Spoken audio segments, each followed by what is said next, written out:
June মাসে বলেছিলাম যে 2024 সাল আওয়ামী লীগ সরকারের জন্য শুভ সময় নয়। প্রধানমন্ত্রী আমার গণনার মূল্যায়ন করেননি, করলে তাকে হয়তো আজকে এই দিন দেখতে হতো না। 15 জুলাই 2024 সেখানে আমি ডক্টর ইউনূস সাহেবকে বলেছিলাম সরকার প্রধান হওয়া বা রাজনীতিতে প্রবেশ করা এখন সময়ের অপেক্ষা মাত্র।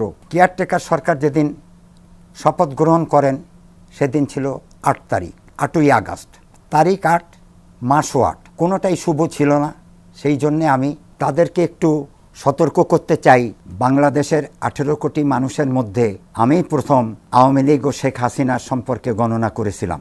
আমি আসন্ন জাতীয় নির্বাচন এবং বঙ্গবন্ধু শেখ মুজিবুর রহমানের সম্পর্কে গণনা করেছিলাম। আমি 2022 সালে জুন মাসে বলেছিলাম যে 2024 সাল আওয়ামী লীগ সরকারের জন্য শুভ সময় নয়। প্রধানমন্ত্রী শেখ হাসিনার কাছে আমার অনুরোধ ছিল তিনি যেন 2023 সালে নির্বাচন করেন। 2024 সাল সংখ্যা হিসাব করলে এটি শনির বছর হয়। 2024 মানে 8 মানে শনির বছর।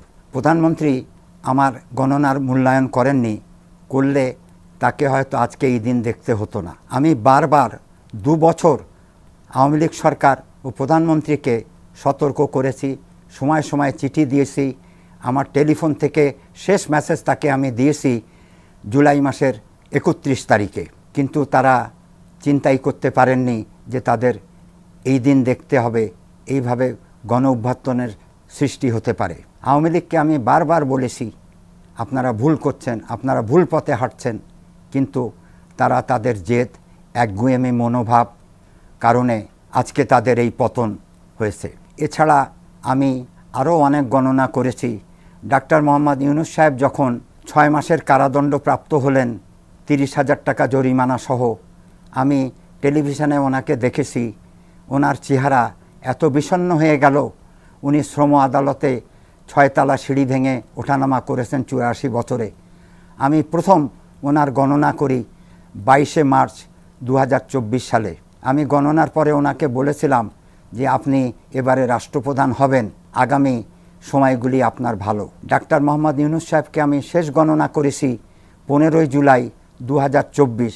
সেখানে আমি ডাক্তার ইউনূস সাহেবকে বলেছিলাম সরকার প্রধান হওয়া বা রাজনীতিতে প্রবেশ করা এখন সময়ের অপেক্ষা মাত্র। আমার নির্ভুল গণনা ছিল। প্রধানমন্ত্রী এবং ইউনূস সাহেবের এই দুটি গণনা আমার 2024 সালের একেবারে সঠিক নির্ভুল গণনা, যেটি প্রমাণিত হয়েছে। বর্তমানে আমাদের দেশের পরিস্থিতি খুব ভালো না, বিপ্লব হয়ে গেছে। কেয়ারটেকার সরকার ক্ষমতা গ্রহণ করেছেন। একটা জিনিস আপনারা লক্ষ্য করবেন, 8 মানেই একটা বিপজ্জনক সংখ্যা, শনির সংখ্যা। আমি জ্যোতিষবিজ্ঞান চর্চা করি, নিজেকে জ্যোতিষবিজ্ঞানী বলে দাবি করি। আমাদের গ্রহতে 3টি প্ল্যানেটসকে, 3টি গ্রহকে আমরা খারাপ বলে থাকি। প্রথম শনি গ্রহ, যেটি সর্বোচ্চ সময় থাকে। এটির মেয়াদ হচ্ছে প্রতি ঘরে, রাশিচক্রের 12টি ঘরে 2.5 বছর করে শনি গ্রহ থাকে।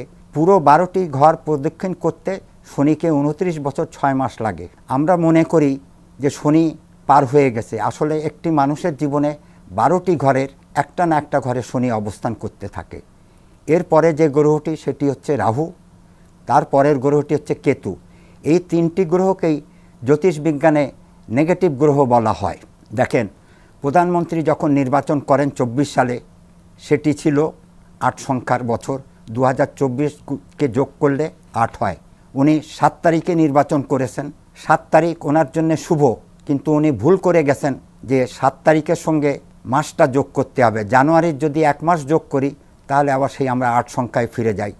নির্বাচনের ফলাফল, নির্বাচনের ভোটের সংখ্যা সব কিছু নিয়েই বিতর্কিত হয়েছে। দেশ বিদেশে কতটা গ্রহণযোগ্য পেয়েছে এই নির্বাচন আমরা তা জানি। কেয়ারটেকার সরকার যেদিন শপথ গ্রহণ করেন সেদিন ছিল 8 তারিখ, 8ই আগস্ট। তারিখ 8, মাসও 8, কোনোটাই শুভ ছিল না। সেই জন্যে আমি তাদেরকে একটু সতর্ক করতে চাই, আগামী সময়টা তাদের জন্য কিছুটা বিপজ্জনক। যে দল ক্ষমতা হারিয়েছেন তারা এত সহজে হার মানবেন না।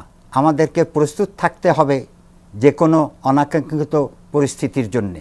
বাংলাদেশের ভবিষ্যৎ অত্যন্ত ভালো।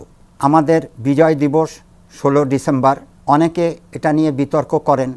26শে মার্চ আমাদের বিজয় দিবস হয় না এই কারণে যে ২৬ মার্চ থেকে ১৫ ডিসেম্বর পর্যন্ত পাকিস্তান সরকার ছিলেন। পাকিস্তান সরকারের ভারত সরকার যৌথ বাহিনীর কাছে ক্ষমতা হস্তান্তর করেন ১৬ই ডিসেম্বর।